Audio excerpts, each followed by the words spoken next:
नमस्कार दोस्तों, मार्गदर्शन एजुकेशन सेंटर पर आपका स्वागत है। ठीक है, तो आज से हम क्लास 10th का भी शुरू कर रहे हैं मैथमेटिक्स, जो कि यूपी बोर्ड और सीबीएसई बोर्ड के लिए बहुत ही ज़्यादा कारगर रहेगी।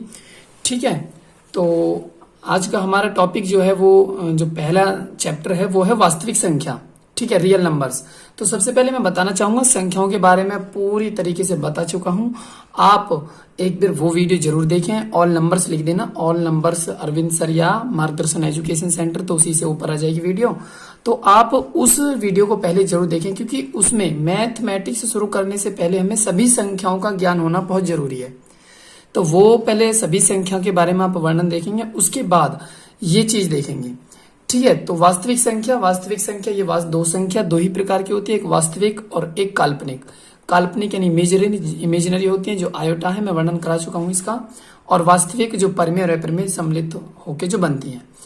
ठीक है, तो सबसे पहले जो हमारा टॉपिक जो फर्स्ट है वो रियल नंबर वास्तविक संख्या ही है, जिसमें हमारी एक्सरसाइज प्रश्नावली 1.1 है और जिसके कुछ रूल नियम लिख दिए हैं।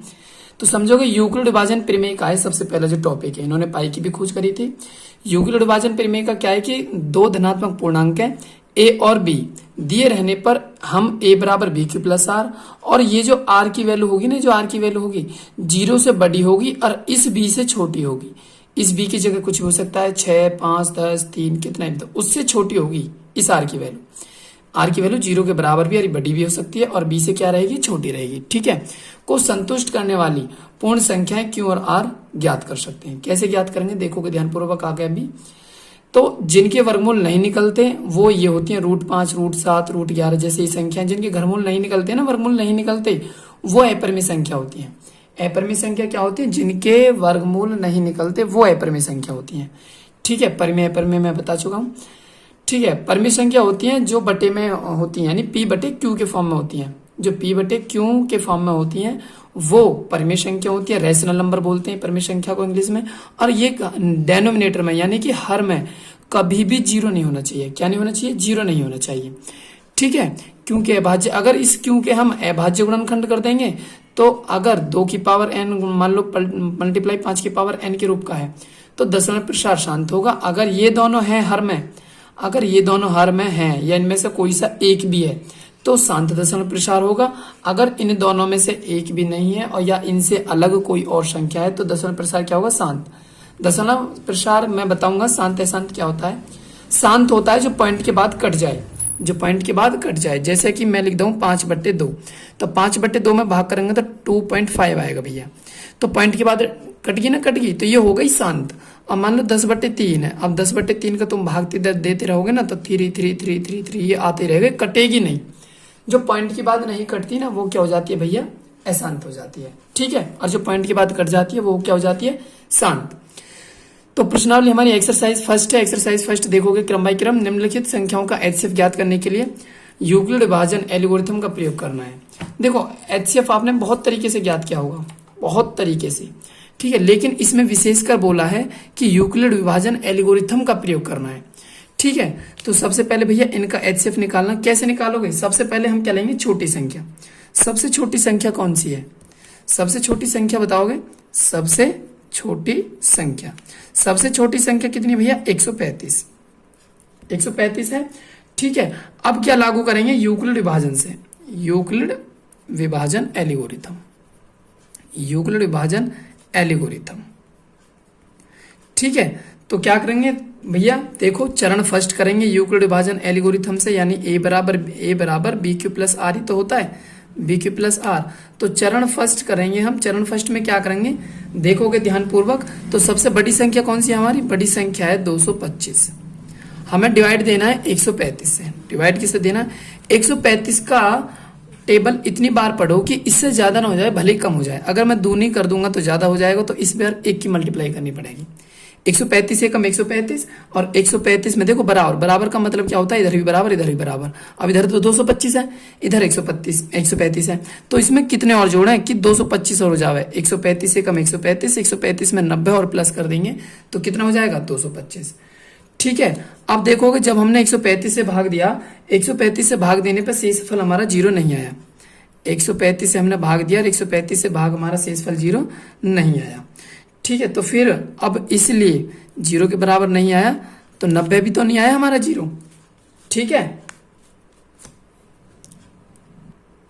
तो 135 से भाग दिया था ना, तो 135 से भाग देने पे शेषफल 0, मतलब शेष हमारा कितना आ रहा है 90। ये सॉरी 135 नहीं 90 होगा 90। ठीक है, देखो 90 बराबर 0 नहीं आया ना, तो मतलब ये शेषफल हमारा 0 नहीं आ रहा, तो इसलिए अब हम फिर दोबारा से लेंगे 135 और 90 को, 135 और 90 को लेने पर। ठीक है, तो लेंगे दोबारा से, चरण आपके कौन सा होगा, अब फिर यूक्लिड विभाजन लगा देंगे। अब लिखोगे यूक्लिड विभाजन से, यूक्लिड विभाजन से, तो यूक्लिड विभाजन से द्वारा लेंगे हम, क्या करेंगे भैया, चरण ये सेकंड है, वो चरण फर्स्ट था, ये चरण सेकंड है। 135 में डिवाइड देना है, किसका डिवाइड देना है, 90 का डिवाइड देना है। किसका डिवाइड देना है, 90 का। तो कितनी बार टेबल पढ़ूं कि इससे ज्यादा ना हो जाए, भले ही कम हो जाए। 90 एकम 90, अब 90 एकम 90 और ये 135 है, तो कितना जोड़ना पड़ेगा, 45 तो जोड़ना पड़ेगा। तो 45 does not is equal to 0, 45 does not is equal to 0, 45 0 थोड़ी आया, तो इसलिए 90 और 45 लेने पर फिर वही यूक्लिड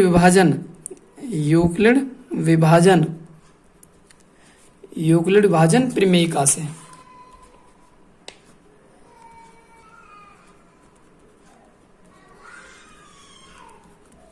ठीक है, दोबारा से लेंगे, ये चरण कौन सा है भैया, चरण है तीसरा, चरण थर्ड है। तो हम लेंगे भैया 90 को किससे देना है, 45 से करना है। किससे करना है, 45 से। तो 45 की कितनी बार मल्टीप्लाई करोगे, 2 बार। 45 ये जब तक करना है जब तक शेषफल 0 ना जाए, रिमाइंडर 0 नहीं आ जाता। 45 दूनी 90 आ गया ना, आगे 0, तो अब कितनी बार गया, 45 बराबर भैया हमारा क्या हो गया, अब 0 आ गया। अब क्या हो गया, 0। तो अब हमारा क्या हो जाएगा, HCF कितना हो जाएगा, HCF भाजक लिख सकते हो यहाँ पे, भाजक 45 हमें शेषफल 0 प्राप्त करता है, 0 प्राप्त करता है। तो HCF कितना हो जाएगा, HCF हो जाएगा 45। ठीक है, नेक्स्ट क्वेश्चन देखोगे ध्यानपूर्वक। इसमें बड़ी छोटी संख्या 196, बड़ी संख्या कितनी है, तो डायरेक्ट भी लिख सकते हो यूक्लिड विभाजन से, यूक्लिड विभाजन प्रमेयिका से। यूक्लिड विभाजन प्रमेयिका से बड़ी संख्या कितनी है, 38220 बराबर कितनी है, 196 से। 196 की इतनी बार मल्टीप्लाई करो ताकि इससे ज्यादा ना हो जाए, भले ही कम हो जाए।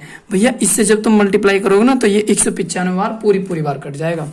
कितनी बार कट जाएगा, 195 बार पूरी बार। ठीक है, और प्लस में फिर शेष क्या आएगा, शेष में आ जाएगा 0, शेष में क्या आ जाएगा 0। तो भाजक 196 द्वारा हमें चरण फर्स्ट में ही शेषफल क्या आ गया, शेषफल क्या आ गया भैया, रिमाइंडर बोलते हैं 0 प्राप्त होता है। ठीक है, क्या प्राप्त होता है, 0 प्राप्त होता है। तो इसलिए अब HCF कितना हो जाएगा, HCF हो जाएगा 196। आशा करता हूं समझ आ गया होगा। नेक्स्ट देखोगे ध्यानपूर्वक, नेक्स्ट क्वेश्चन क्या है हमारा, तीसरा क्वेश्चन देखोगे। अब तीसरा ये है क्वेश्चन हमारा 867 और 255, 867 और 255। तो इसमें भैया छोटी संख्या कितनी है, 255, तो 255 हमारी कौन सी हो जाएगी, भाजक संख्या, यानी छोटी संख्या कौन सी है, छोटी संख्या है 255। ठीक है, यूक्लिड विभाजन से, वही लिखोगे यूक्लिड विभाजन से। यूक्लिड विभाजन से कैसे लिखोगे ध्यानपूर्वक देखो, वही A बराबर BQR, यानी बड़ी संख्या कितनी है 867, भाग कितना देना है 255 से।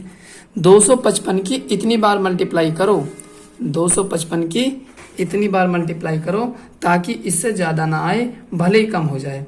तो 155 की भैया 255 की हम 3 बार पढ़ना पड़ेंगे, 3 बार मल्टीप्लाई करेंगे। तो 255 की जब 3 बार मल्टीप्लाई करेंगे तो भैया ठीक है, तो टोटल कितना आ जाएगा, तो 765 आ जाएगा, और ये कितना है 867। तो फिर कितना रिमाइंडर बचेगा, 102। कितना बचेगा, अब शेषफल कितना आया, शेषफल आया 102, और does not is equal to 0, 0 के बराबर तो है ही नहीं वो शेषफल। ठीक है, तो फिर 102 और 255 को पुनः लेने पर, पुनः क्रिया करने पर, पुनः लेने पर तो फिर लेंगे वो यूक्लिड विभाजन से ही। ये चरण फर्स्ट था, चरण फर्स्ट, ये चरण सेकंड है, यूक्लिड विभाजन से। बड़ी संख्या कितनी है 255 में, भाजक क्या है 102। 102 का इतनी बार टेबल पढ़ो कि इससे ज्यादा ना हो जाए, भले ही कम हो जाए। तो कितनी बार पढ़ोगे 2 बार। 102 दूनी कितने हो गए भैया 204, और ये कितना है 255, तो कितना बचेगा शेष रिमाइंडर 51 ही तो बचेगा। तो अब क्या लिखोगे शेषफल 51 does not is equal to 0। 51 0 के बराबर थोड़ी आया हमारा शेष, तो फिर पुनः 102 और 51 को पुनः लेने पर, पुनः लेने पर तो अब लोग फिर वो यूक्लिड विभाजन से, फिर यूक्लिड विभाजन से चरण 3, चरण कौन सा हो गया तीसरा। तो फिर दोबारा लोग भैया 102 बराबर 51 की कितनी बार मल्टीप्लाई करें ताकि 102 आ जावे, कितनी बार करोगे 2 बार। कितनी बार 2 बार, 51 दूनी 102, तो अब शेष क्या है 0। अब आ गया जी, हमने जब 51 से डिवाइड किया, 51 से डिवाइड करा तो क्या आ गया 0 आ गया ना। तो अब लिखोगे भाजक 51 द्वारा हमें शेष 0 प्राप्त होता है, 0 प्राप्त होता है। ठीक है, भाजक 51 द्वारा हमें शेष 0 प्राप्त होता है। क्लियर है। तो अब HCF क्या हो जाएगा इसका, HCF हो जाएगा 51। ठीक है, नेक्स्ट क्वेश्चन देखोगे भैया दूसरा, नेक्स्ट क्वेश्चन देखोगे, दर्शाइए कि कोई भी धनात्मक विषम पूर्णांक, विषम पूर्णांक ध्यान रखना सम के लिए और विषम के लिए दोनों के लिए यही लागू रहेगा भैया, यही सवाल पूरा जो इसका डेरिवेशन होगा। ठीक है, 6q+1 या 6q+3 या 6q+5 के रूप का हो सकता है। यानी कोई धनात्मक पूर्णांक हमने a मान लिया भैया, a कोई धनात्मक पूर्णांक है और जो b की वैल्यू यहाँ पे हम इससे कंपेयर करेंगे ना, जब a बराबर bq+r से, यही तो थी यूक्लिड विभाजन। तो जब इससे कंपेयर करेंगे तो b की देखो यहाँ पे 6, यहाँ भी 6, यहाँ भी 6, तो b का मान 6 6, तो b बराबर कितना हो गया 6। ठीक है, जब b बराबर 6 हो गया, अब लिखाओ, अब लिखोगे यूक्लिड विभाजन प्रमेय से। क्या लिखोगे भैया, यूक्लिड विभाजन प्रमेय से। ठीक है, तो यूक्लिड विभाजन एल्गोरिथम पूरा लिखना है वैसे तो, मैं यूक्लिड विभाजन एल्गोरिथम, एल्गोरिथम बोल दो प्रमेय का। तो भैया देखो a बराबर किससे है, यानी b की वैल्यू तो हमें पता पड़ेगी कितना है 6q। ठीक है, प्लस और r, तो r की वैल्यू देखो 1 3 5, और देखो यहाँ पे मैंने बताया था r की वैल्यू इस b से तो छोटी रखनी है, इस b से छोटी रखनी है, तो b की वैल्यू कितनी थी 6, तो r की वैल्यू भैया 6 से तो क्या रखनी है हमें छोटी, 6 से क्या रखनी है छोटी, और 0 के बराबर भी हो सकती है और बड़ी भी हो सकती है। ठीक है, तो अब r बराबर एक बार 0, एक बार 1 2 3 4 और 5 रखने पर। ठीक है, दर्शाई कि कोई भी विषम धनात्मक पूर्णांक 6q+1 या 6q+3 या 6q+5 के रूप का होता है। ठीक है, अगर देखो हम a plus B Q plus R से, a बराबर बी क्यू प्लस आर से कंपेयर करते हैं, तो b की वैल्यू यहाँ भी 6 है, b की वैल्यू यहाँ भी 6 है, b की वैल्यू यहाँ भी 6 है, तो b बराबर क्या हो गया 6। कोई धनात्मक पूर्णांक है a कोई धनात्मक पूर्णांक और b बराबर 6 है, तो यूक्लिड विभाजन एल्गोरिथम से। तो a बराबर 6q, देखो b की वैल्यू 6 है तो हम b की वैल्यू 6 रख सकते हैं, तो a बराबर 6q प्लस आर, और इस r का मान मैंने बताया था इस 6 से छोटा रखना है, 6 से छोटा और 0 से बड़ा, यह बराबर भी। ठीक है, तो r बराबर एक बार 0, एक बार 1 2 3 4 5 रखेंगे, तो a बराबर बी क्यू प्लस आर इसमें रखेंगे, पहले r बराबर 0 रखने पर r बराबर 0 रखेंगे, तो भैया देखोगे तो देखो क्या होगा, यानी a तो ऐसे ही, b की वैल्यू 6 q और प्लस r की जगह क्या रख रहे हैं 0, तो बराबर क्या हो जाएगा 6q, और 6q जो 6 से विभाज्य है, जो 6 से विभाज्य है, जो विभाज्य संख्या है, जो 6 से विभाज्य है, फिर ये कैसी होगी तो सम संख्या, अर्थात सम संख्या है। कैसी संख्या है सम, तो r बराबर अब रखेंगे 1 रखने पर, r बराबर जब 1 रखेंगे तो a बराबर 6q और प्लस अब आर की जगह कितने, देखो बी की जगह तो 6 आ गया, क्यू की जगह ये आ गया आर की वैल्यू कितनी है, एक रख लोगे। तो अब देखो ये क्या 2 से कट जाएगा, नहीं कटेगा, तो ये हो जाएगी भैया, ये हो जाएगी विषम संख्या। क्या लिखोगे, जो 2 से विभाज्य नहीं है, 2 से विभाज्य नहीं है, नहीं है। तो अर्थात कैसी है, अर्थात विषम है संख्या, संख्या कैसी होगी, विषम है। ठीक है, अब आर बराबर रखेंगे 2 रखने पर, आर बराबर 2 रखने पर, तो 2 रखेंगे, ए बराबर 6Q प्लस 6Q प्लस 2। अब देखो ये भी सम, ये भी सम, जो 2 से विभाज्य है, जो 2 से विभाज्य है, तो अर्थात संख्या कैसी है, सम संख्या है, अर्थात सम है, अर्थात सम है। आर बराबर कितना रखोगे, 3 रखने पर, 3 रखने पर ए बराबर 6Q प्लस 3। क्या अब ये 2 से कट जाएगा, नहीं कटेगा, तो जो 2 से विभाज्य नहीं है, जो 2 से विभाज्य नहीं है, अर्थात विषम है। क्या है भैया, विषम। ठीक है, अब आर बराबर 4 रखने पर, तो ए बराबर 6Q प्लस 4, इतनी रहने देंगे, कोई दिक्कत नहीं, जो 2 से विभाज्य है अर्थात सम है, ऐसे लिख सकते हो ना यहाँ पे। अब देखो, अब ए बराबर 6Q प्लस 6Q, देखो 6Q सम ही सम ले लो एक साथ, 6Q और 6Q प्लस 2 और 6Q प्लस 4, जो हो तो संख्याएं क्या है, संख्याएं सम है, संख्याएं क्या है भैया, सम है। ठीक है, जबकि ए बराबर 6Q plus 1, 6Q plus 3, 6Q plus 3। अब ले लो विषम वाली, 6Q प्लस 3 और ऐसे 6Q प्लस 5 हो तो संख्याएं कैसी हैं, संख्याएं विषम है, संख्याएं विषम है। तो वो यही तो कह रहा था कि ये रूप की संख्या क्या हो सकती है, विषम हो सकती है, दर्शाइए। तो ये अब आ तो गया, दर्शा तो दिया अब हमने कि बिल्कुल हो सकती है जी। बात समझ आ गई, आशा करता हूं अच्छे से समझ आ गया होगा। ठीक है, नेक्स्ट क्वेश्चन देखोगे, तीसरा क्वेश्चन है,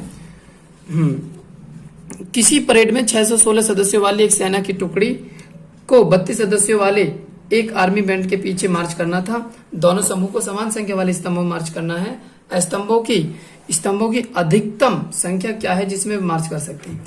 भैया पहली टुकड़ी के जवानों की संख्या लिखोगे, पहली टुकड़ी के जवानों की संख्या तो क्या आ जाएगी, पहली टुकड़ी के जवानों की संख्या कितनी थी, 616। ऐसे ही दूसरी टुकड़ी में कितने हैं, दूसरी टुकड़ी में जवानों की संख्या कितनी थी, उसमें थी 32। यूक्लिड विभाजन से, यूक्लिड विभाजन से एचसीएफ करना है। 616 में कितने का डिवाइड देना है, 32 का डिवाइड देना है। 32 का डिवाइड देना है तो कितनी बार मल्टीप्लाई करें, 19 बार मल्टीप्लाई कर लो। 19 की मल्टीप्लाई करोगे तो 600 कितना जाएगा, 8। तो कितना बचेगा, 8 ही तो बचेगा। ठीक है, और फिर ये कौन सा था, चरण फर्स्ट था, चरण फर्स्ट। अब देखो 8 हमारा 8 डज नॉट 0, मतलब 8 0 के बराबर तो नहीं है। जो हमारा शेष है, शेष जो 8 है वो 0 के बराबर तो नहीं है। फिर पुनः 32 और 8 को पुनः लेने पर, पुनः लेंगे तो 32 को ले लो यूक्लिड विभाजन से, यूक्लिड विभाजन से। तो 32 को लेंगे, किससे लेंगे, 8 से। क्या बार कटेंगे, 8 छक 32, तो क्या आ गया 0। तो जब 8 भाजक 8 से शेषफल 0, शेषफल 0 प्राप्त होता है, 0 प्राप्त होता है। तो क्या हो जाएगा भैया, क्या हो जाएगा कि एचसीएफ कितना हो जाएगा फिर इनका 8। एचसीएफ अधिकतम स्तंभों की संख्या क्या हो जाएगी, 8। क्लियर है। नेक्स्ट क्वेश्चन देखोगे, क्वेश्चन नंबर 4, ध्यानपूर्वक देखोगे। यूक्लिड विभाजन का प्रयोग करके दर्शाइए कि किसी धनात्मक पूर्णांक का वर्ग, किसी धनात्मक पूर्णांक का वर्ग करके किसी पूर्णांक m के लिए 3m या 3m+1 के रूप का होता है। ठीक है, तो देखो पहले माना माना कोई धनात्मक पूर्णांक x है। ठीक है, तो हम इसको कैसे लिख सकते हैं? 3q, 3q + 1 के रूप का लिख सकते हैं,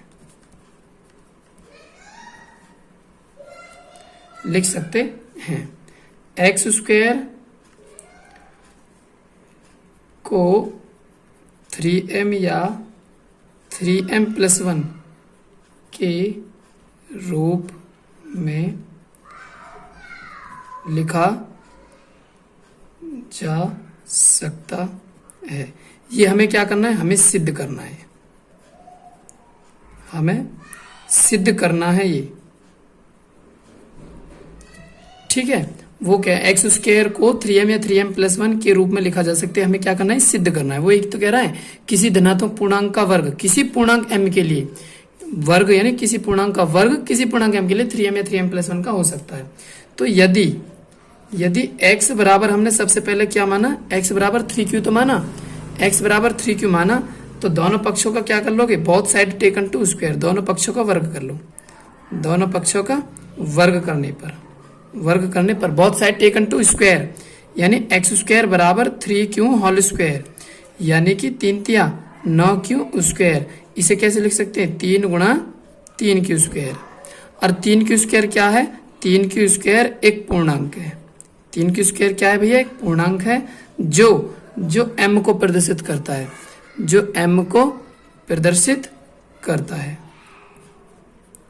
तो ये क्या हो जाएगा? 3m हो जाएगा भैया, x² बराबर हो जाएगा ना, हो जाएगा x² बराबर, ये 3 तो ऐसे ही 3q² एक पूर्णांक m को प्रदर्शित कर रहा है, तो क्या उतना हो जाएगा? 3m। अब यदि x बराबर 3q + 1 है, अब वही दोनों पक्षों का वर्ग करने पे, दोनों पक्षों का वर्ग करने पर, दोनों पक्षों का वर्ग करेंगे भैया, x² बराबर 3q + 1 होल घात 2।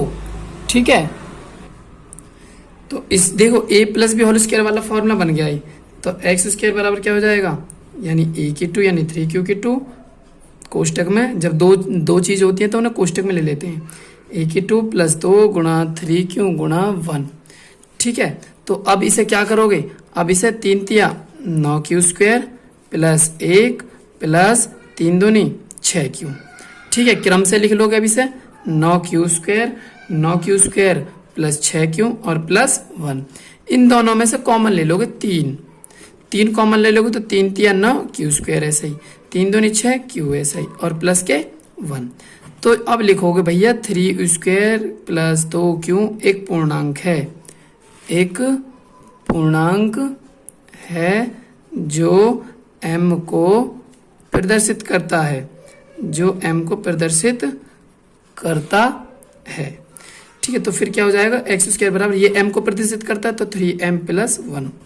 तो तुमने नोटिस करिए बात, देखो वो उसने यही तो बोला था प्रश्न में, उसने बोला था कि प्रयोग यूक्लिड विभाजन प्रमेय का प्रयोग करके दर्शाइए कि किसी धनात्मक पूर्णांक का कोई संख्या है और उसका वर्ग करके क्या वो इस रूप में लिखी जा सकती है। देखो ये हमने कोई संख्या तो ही, संख्या को हमने क्या करा? वर्ग करो तो यह रूप में आ गई ना 3m में ये रही, इसको वर्ग करो तो 3m + 1 में ये आ गई x² बराबर 3m + 1, आगे ना आगे x² बराबर 3m + 1।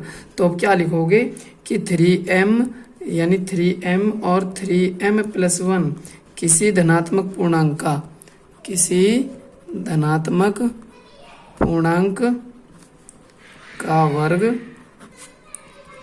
किसी पूर्णांक के लिए 3m या 3m + 1 के रूप का हो सकता है। ठीक है, ये हो गया कंप्लीट। युग्म विभाजन प्रमेय का प्रयोग करके दर्शाइए कि किसी धनात्मक पूर्णांक का घन, अब करना है घन, उसमें था वर्ग, इसमें करना है घन, 3m या 3m + 1 या 3m + 8 के रूप का हो सकता है।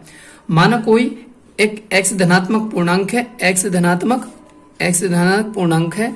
तो अब क्या करेंगे, x बराबर मान लो 3q कोई पूर्णांक है, 3q प्लस 1 कोई पूर्णांक है और 3q प्लस 2 पूर्णांक है। देखो 3 3 3 आ रहा है ना, तो b बराबर कितना हो गया 3। तो सर्वप्रथम क्या करेंगे हम सबसे पहले कि x बराबर 3q लेंगे। x बराबर क्या लेंगे 3q। और जब x बराबर 3q लेंगे, अब उसने किसकी बोली, घन को ही तो बोली। घन को बोलते हैं भैया घात 3। घन को क्या बोलते हैं, घात 3। तो दोनों पक्षों का both side taken two cube, दोनों पक्षों का घन करने पर तो घन कर लोगे इनके भैया, x की 2 बराबर 3q की घात 2 नहीं 3 और 3 घन करना है ना।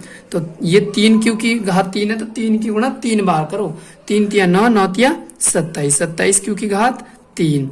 तो इस 27 को कैसे लिख लेंगे, इस 27 को लिख लेंगे 9 गुणा 3q की घात 2, 9 गुणा 3q की घात 2। तो ये क्या हो जाएगा 3q², एक पूर्णांक, बिल्कुल वही प्रोसेस है, पूर्णांक है। तो फिर क्या हो जाएगा 9m, यानी x की पावर 3 बराबर क्या हो जाएगा 9m।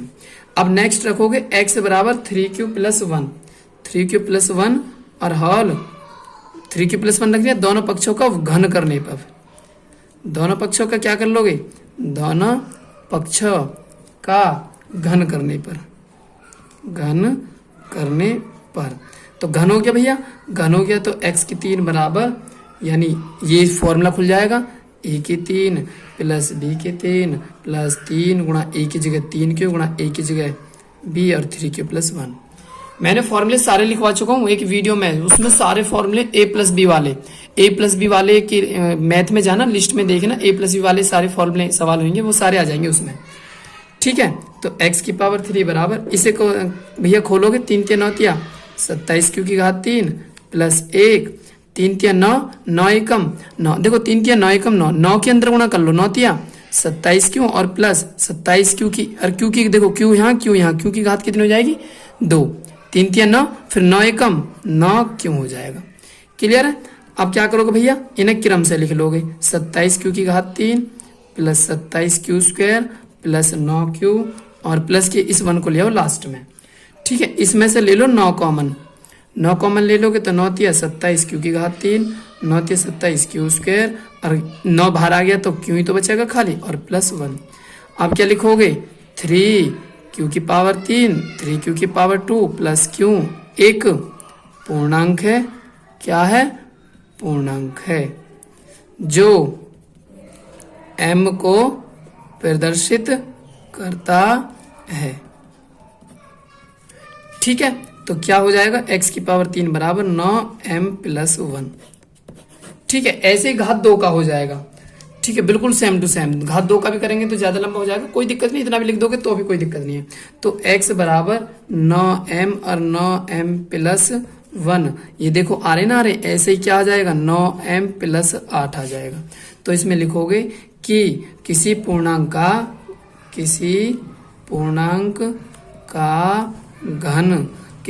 का घन 9m या 9m प्लस 1 और 9m प्लस 8 के रूप का हो सकता है,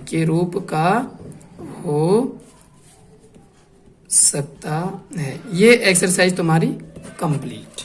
ठीक है, अगर वीडियो अच्छी लगी हो तो प्लीज लाइक और सब्सक्राइब एंड शेयर जरूर करें। ठीक है साहब, थैंक यू।